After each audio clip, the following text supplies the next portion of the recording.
If you've made this part, if you've made it this far in this video series, I'm impressed. You've got focus, you've got dedication, but you haven't got kava.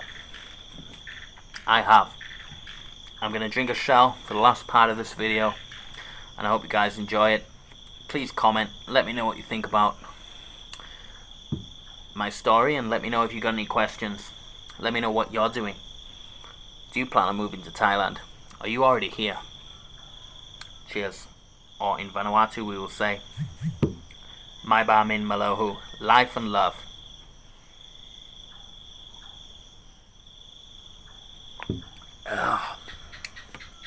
You don't drink kava for the taste.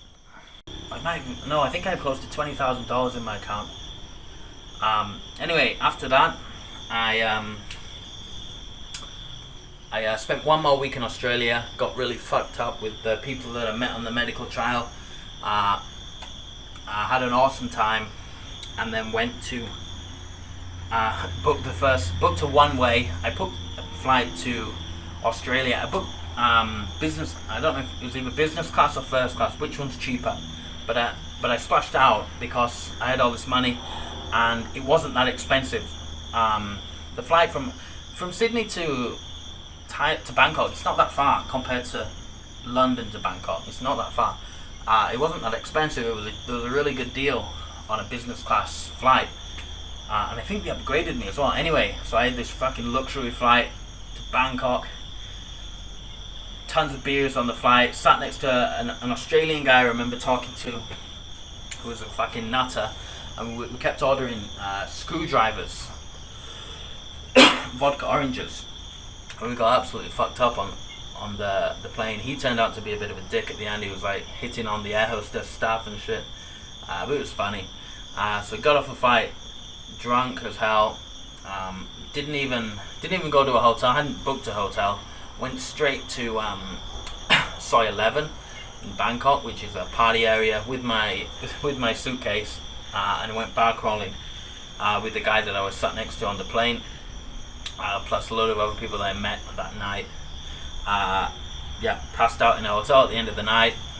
I'm not going to give you all the details, but you can imagine what happens with a young guy in Bangkok. So that was crazy. And then, from that day to now, I have not left Thailand. So how did I end up staying here? The first thing I did was, first I blew all my money in a pretty short amount of time, as you can imagine. Although Thailand is cheap, if you're drinking and partying, you can easily spend a lot of money quickly. So once I got close to my last couple $1,000s, I thought, I don't want to go back home. Don't want to go back to England. I had the option of going back and working in Australia for another year. Didn't really want to do that.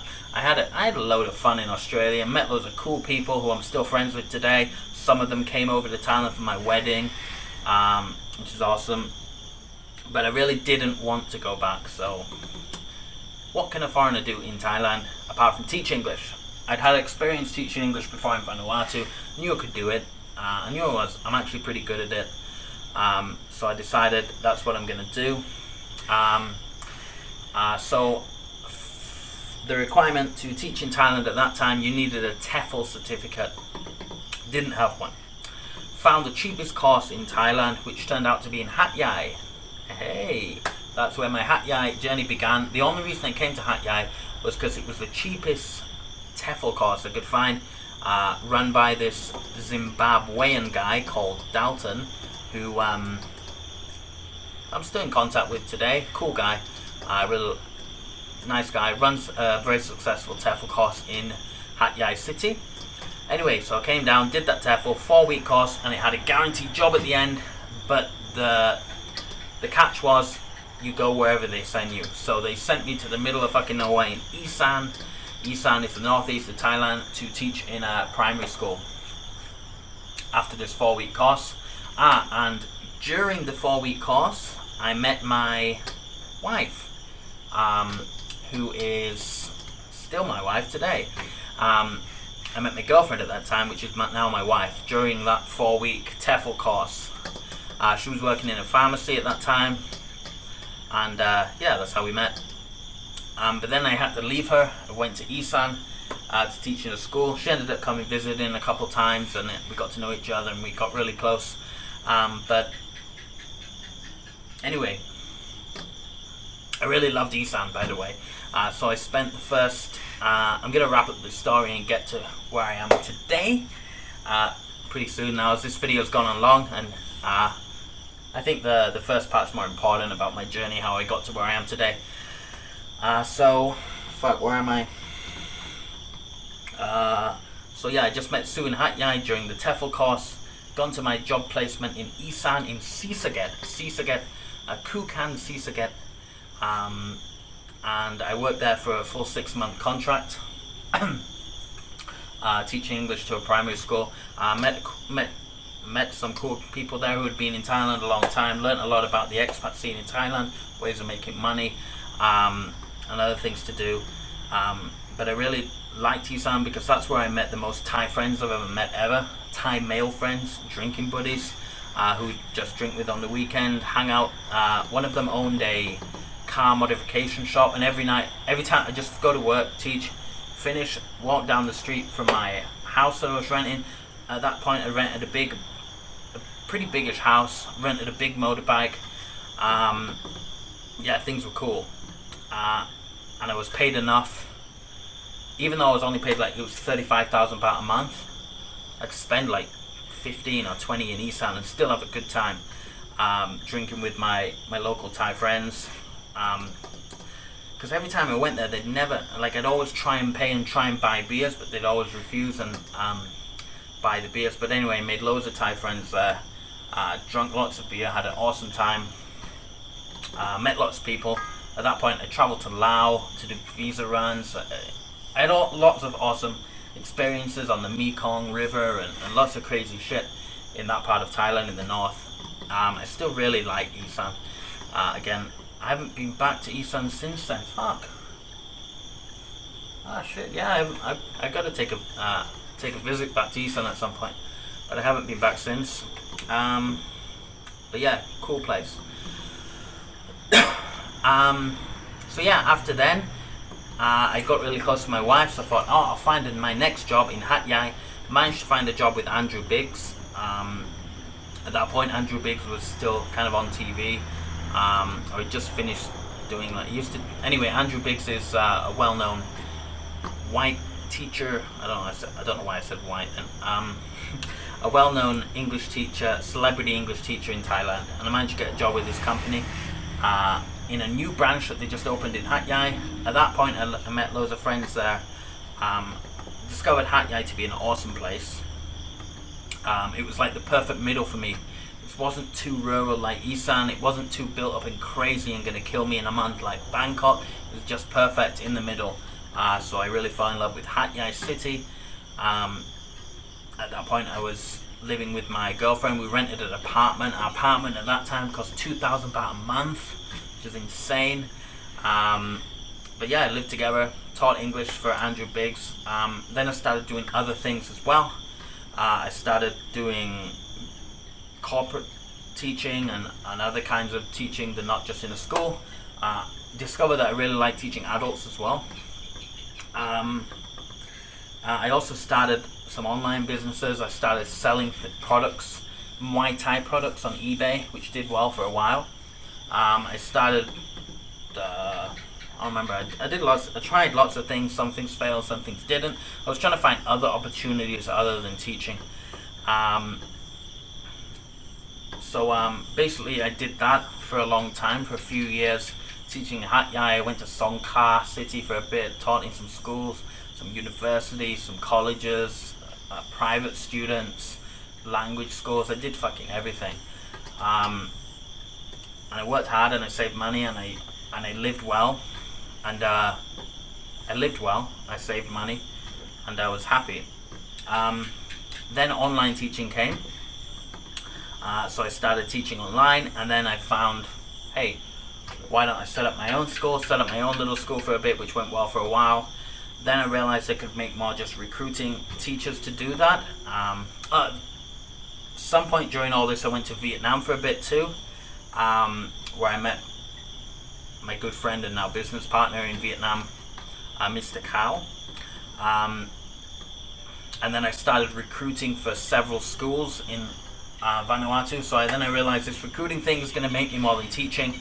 So really doubled down on that. Then I started doing Bitcoin trading. At one point I made quite a lot of money. On the big bull run that happened, I can't remember, was it 2017? I sold before I got married all my Bitcoin holdings. I made a nice amount of money, enough to build extensions on my wife's house, buy a nice car, pay for a big wedding, and all that other shit, and then eventually I moved away from renting houses and apartments in Hatyai with my wife to moving to her home, which is where we are now in Ratthaphum. I decided we'd do an extension on the house, little other things, and someone sent me a message on Facebook. Who's that? Anyway, so that's where I am today, basically.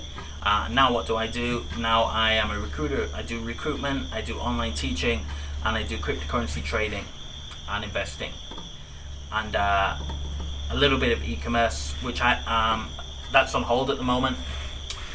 The Thai baht increased in value last year, and I stopped all my e-commerce stuff. And I'll double down on the recruiting side. At the moment now, because of coronavirus, I'm only doing recruiting for online schools, no offline shit. So yeah, that's my situation. That's my story of how I came to be standing here making kava from my experience in Vanuatu in a bowl. Comment your questions. Thanks for watching. I'm gonna now bottle this up. I've been talking so long, flies have gone in the kava. I'm not that bothered. I'm just gonna pick them out. Alright, so I'm gonna put these in bottles. You can stock, once you've made kava, you can store it for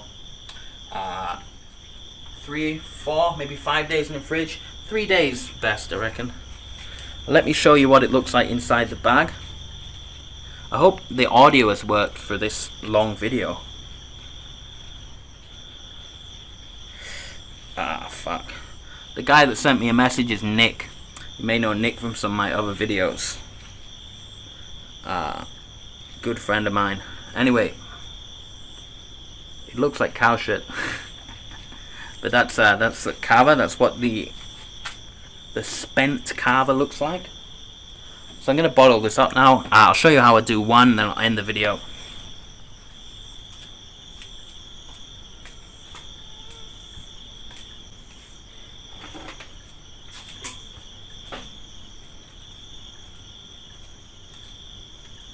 It's basically a starting water bottle, so that's it. Easy.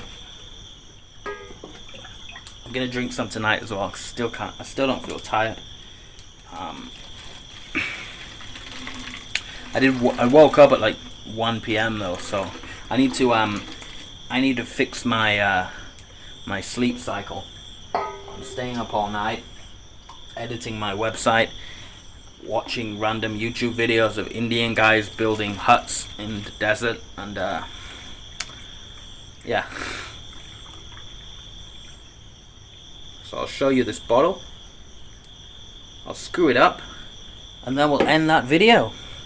That is my story of how I came to be here in Ratthaphum, Thailand. And that, my friends, is a beautiful, strong bottle of kava. I'll show you. I've got a... This is my gym area, by the way. Under here, which you can't see, is a sit-up machine. This is a homemade pull-up bar. Let me show you some awesome pull-ups.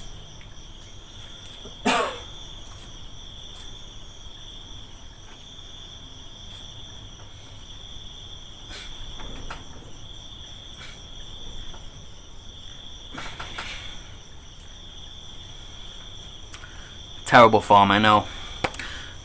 I'm gonna wrap that video up. Hope it was interesting. Comment your questions. Comment your negativity. Comment your your hate comments too. I love those. They're funny. And tell me how bad those pull-ups were. Take it easy, guys. Let me look at the camera. Take it easy, guys. Oh my god. กินปลาร้ามากๆกิน มาจากไหน เนี่ยแหละเผือกนี่